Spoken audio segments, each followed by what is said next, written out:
Am I the a-hole for walking out of my husband's birthday party after she started laughing at me? I, female 32, just completed my treatment for a medical issue that affected my body. I had gained weight due to this medical condition and also medication, and none of my old clothes were fitting anymore. I bought new fitting clothes, but for my husband's birthday party, he asked me to wear one of my old dresses that was one of his favorites. To appease him, I said yes, although I didn't feel comfortable wearing it, especially after the weight gain. He was at the restaurant with his family and friends when I arrived with my sister, and as soon as he saw me walking in, he busted out laughing. Then he pointed at the dress and was going hysterical, saying, "Oh my God." I felt so incredibly mad, especially when the others started laughing as well. One of his friends started whistling in a mocking tone. I turned around instantly and walked out, and my sister followed me. I went home and cried a little, but he kept calling nonstop. He came home and started talking about how oversensitive I was, and that it was just a natural reaction he had upon seeing me in this dress again after all this time. He said I overreacted and made a scene over nothing. He also said I ruined his birthday and urged me to get therapy for this oversensitivity that I'm inflicting upon him. Am I the a-hole? Did I overreact? He's so upset he refused to even receive the gift. Edit. I need to explain the way he laughed more. He first started giggling and tried to cover his mouth. Then, in a matter of seconds, he busted out laughing. In the middle of the restaurant. The guests were confused. Then they must have understood why he was laughing because they joined in. And his friend whistled at me mockingly while repeatedly turning his head like something caught his attention. Could it be that I overreacted? It could be just me getting overwhelmed because joking and laughing is not new when it comes to him. He's the kind to tease about any and everything, even with my family. The kids too. He also said it was caught off guard, and so I shouldn't blame him for his reaction. Now for the top comments. He pushed you to wear the dress even though you didn't want to. He made fun of you when you wore said dress. He stood by as you were publicly humiliated. He didn't follow you when you walked out and belittled your feelings. He told you to go to therapy, not so that you're happier, but so you can stop annoying him. He tears you down physically and emotionally. He denies any wrongdoing and blames only you. Why are you with him? Not the a-hole. He told you to go to therapy, not so that you're happier, but so you can stop annoying him. That is the standout. Please read the above post again. Look at the way he is actually treating you, not the way he says he does. You did not overreact. He sounds like a gaslighting a-hole, not the a-hole. You're just being too sensitive is a common defense bullies use when they are called out on their behavior. OP, you're not the a-hole. My mother-in-law loves this one. Only just recently got my partner to stop using it. It's only a joke when both people find it funny. Otherwise, you're just an a-hole. Not the a-hole. The absolute freaking nerve of this guy making you put on a dress that you don't feel comfortable in, and then laughing and pointing at you in public, in front of his friends and family. That was intentional, and it was cruel. Please take it as the wake-up call you need. Don't stay married to this dude. Not the a-hole. Hope he doesn't overreact when you serve this a-hole with divorce papers. Next story. Am I the a-hole for telling my niece my husband and I are not going to her birthday because my husband isn't welcome? I have been with my husband for 10 years. We have been married for 5 of those years. He has suffered horrific trauma at the hands of his dad. His parents were married and expecting twins, when his mom suffered some kind of hemorrhage and she ended up with eclampsia. My husband's mom and twin sister didn't make it, but my husband did after a period of time in the NICU. His dad told him it was his fault they died. He had grandparents who meant the world to him and tried to shield him from his dad's anger, but when he was 8 years old, they passed away too. His father then blamed him, and he spent the next 10 years hearing day after day that he was the reason. At no point did he have another person to reassure him it wasn't. When we met, he had just started to heal. He was away from his dad and attending therapy. It was a very big fear of his that what his dad said was true. He is a wonderful man, and my nieces and nephews adore him. He was always so good with them and the rest of my family. In January 2020, I was pregnant and we went for a scan, where we learned I had miscarried. As soon as my husband heard this, something inside of him broke. He started to unravel. He was in the middle of a mental health crisis. He was doing this weird manic laugh that was also a sob. He ran out of the room and I followed after him, concerned. My mom and sister both work at a hospital. Sister's a nurse while mom worked in a little gift store. And both saw him in his worst moment. They saw his medical personnel were forced to intervene because he was in the middle of a breakdown, hysterical and totally out of it. He was totally broken and nothing could reach him. It was the scariest moment of my life and the worst moment of his. And they judged him for laughing. Then when they told the rest of the adults in my family, they also judged him. All of my family were aware of his history. He told them about it years ago. My husband ended up under the care of a psychiatrist who suggested he needed a lot more help than therapy could provide. Instead of understanding, my family no longer wanted him around. They said a man who could laugh at his own wife's miscarriage was not the kind of man they wanted around the kids. I told them I would not leave him behind. Now, my niece is turning 12 this year and is having her first big party since COVID.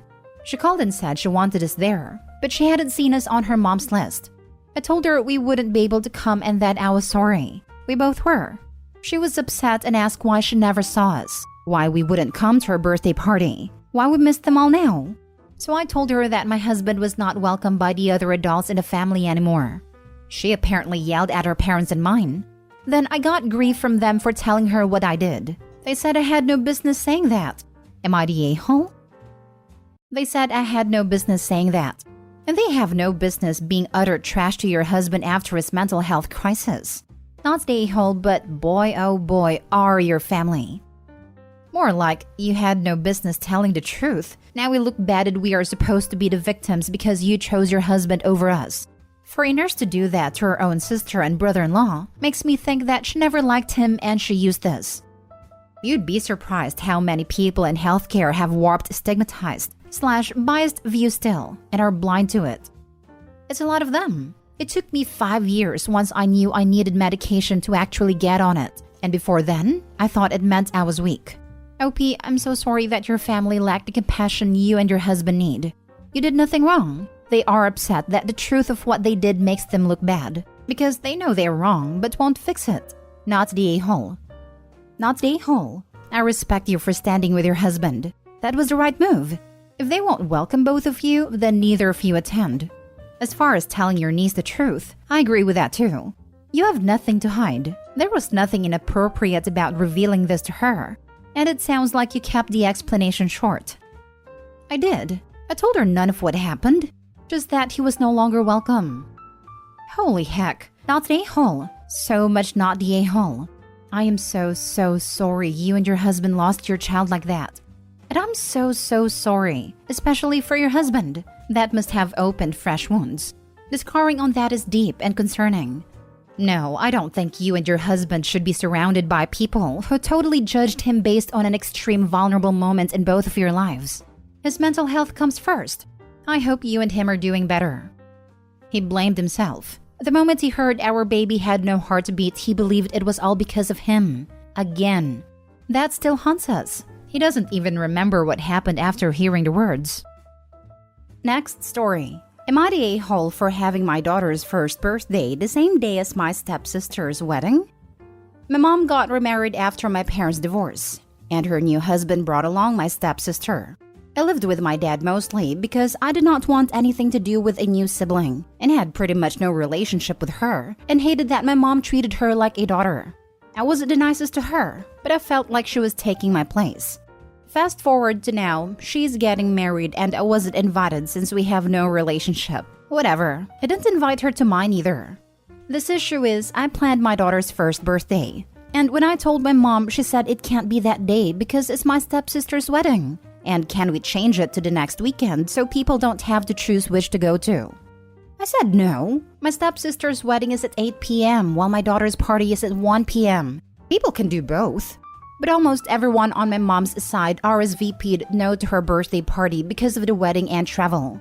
Even my own mother said she can't make it because she will be at stepsister's wedding and getting ready all day. I'm angry at how she can choose a stepdaughter over her own grandchild. Everyone is picking this girl who isn't even really family over my daughter. My mom says to just change the party, but I think it's ridiculous they can't do both. And I won't change my schedule for my stepsister. And my daughter will be the one to suffer when only one of her families at her first birthday party. Now for the comments. Really hoping this comment stays top, so everyone can read how truly heinous this goes. Beyond she stole my mommy high school stunted growth vibes. Here's OP's comment since OP seems to have deleted it after downvotes. She is taking on the mother role in the wedding since stepsister's mother died giving birth to her, which I'm also not happy about. Stepsister's mom died in childbirth, and OP's annoyed that her mom decided to be a mom to a kid who lost her one mom.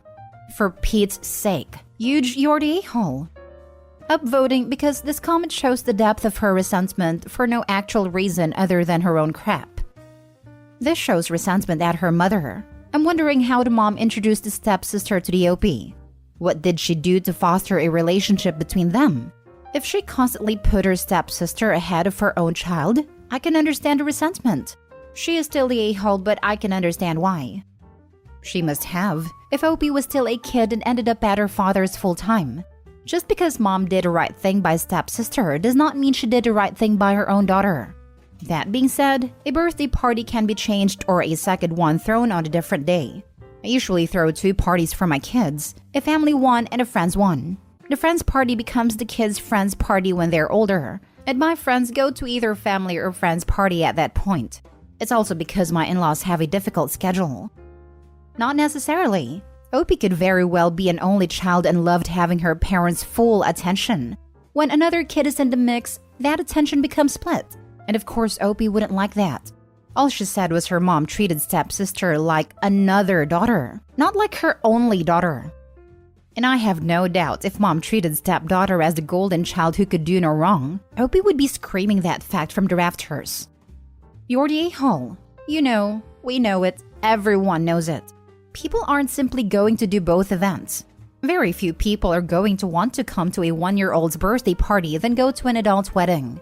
You knew about the conflict and went ahead with it anyway, despite the fact that moving it would not affect your child in any way. You're trying to play the victim here, when this is all under your control. Please seek therapy. Last story. Am I the a-hole for refusing my father access to my dying mother, denying him closure? My parents were separated for decades but continued to attack one another verbally through their friends and acquaintances, often putting me and my siblings in the middle of their ongoing feud. As the eldest, I was often the one most caught in the middle. My parents pretended to be no contact with each other when they weren't fighting via their lawyers, but each other would often contact me to just trash the other and then expect me to deliver their toxic messages to the other person. This went on for many, many years. It was exhausting. Periodically, I would lose it and go no contact with one or the other of them, but eventually I'd relent. Get back in touch because they needed my help with some practical matter or because I wanted my children to have some kind of relationship with their grandparents, and the cycle would continue. My mother recently became very ill and went downhill quickly. I took her into my home and was her caregiver until she died. Until the end, she was very angry with my father, and she explicitly told me she never wanted to see him or speak to him. She became very agitated at the thought that he might visit her, and made me promise that I would not discuss her illness with him or permit him to see her if he tried to visit. In spite of my best efforts to keep my mother's illness a secret as I had promised my mother, my father eventually learned through some mutual acquaintances that she was dying. He then contacted me, demanding that I allow him to visit her so that he could achieve closure before she passed away. I explained that she did not want to see or speak to him, and that I needed to honor her dying wish. He became furious with me and started yelling and insisting that a final meeting between the two of them was the right thing to do, and that I was a bad person and a bad daughter for standing in the way. I told my father that my mother's death was not about him, that I was sorry he would not be able to achieve the closure he wanted, but that I would not be allowing him to come into my home to upset my mother in her dying days. In my mind, it was not my decision to make. It was my mother's alone. My only job was to keep her as comfortable and peaceful as I could. My mother passed away a few days later. My father never achieved the closure he wanted. He's still angry with me for not persuading or forcing my mother to see him when she was dying. I think if he had wanted closure, he had decades to work it out with her before she became ill. Am I the a-hole? Based on what you say, not the a-hole. Also, your father's anger is very telling. It was never about your mother for him. Even his closure is all about him. Good for you that you honored your mom's wish and prevented yet another drama. My suspicion is that he wanted to have one last dig at her when she was in such a vulnerable position and couldn't fight back. Yeah, nowhere did he seem to indicate that he wanted to make amends and apologize, just that he needed closure. He always had the option of writing a letter and giving it to OP, who could then read it to make sure it actually was an apology and that there weren't any insults in it, which she could then give the option to her mother of reading. Not the a-hole. Did your father want closure or did he want to have the final say? Because it sounds like the latter. You used words like persuade and force, which are aggressive words for someone looking for closure.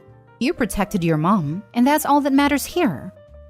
At the time when my father was calling me about this, I was feeling very overwhelmed with caring for my mother. I probably didn't hear or process what he was saying very well. Looking back now, I don't even remember the exact words used, except he kept saying that this was his last chance for closure. I read how commenters are saying he just wanted to have the last word, and in a way, I think they're right. That's his personality. Even if he apologized to my mother for all the years of fighting, he would have found a way to twist the knife a little bit too. And besides, he could offer the most perfect apology and it wouldn't change the fact that my mother didn't want to see him. Period. Not the a-hole. Good for you for keeping her wishes. I personally would not allow him to the funeral either. He should not be putting his failures on you and insulting you when you are, I assume, grieving. P.S. Sorry for your loss. Thank you. It was a rough relationship in many ways, but I did love my mother. I'm glad in the end that I was able to show her that. I think she felt it.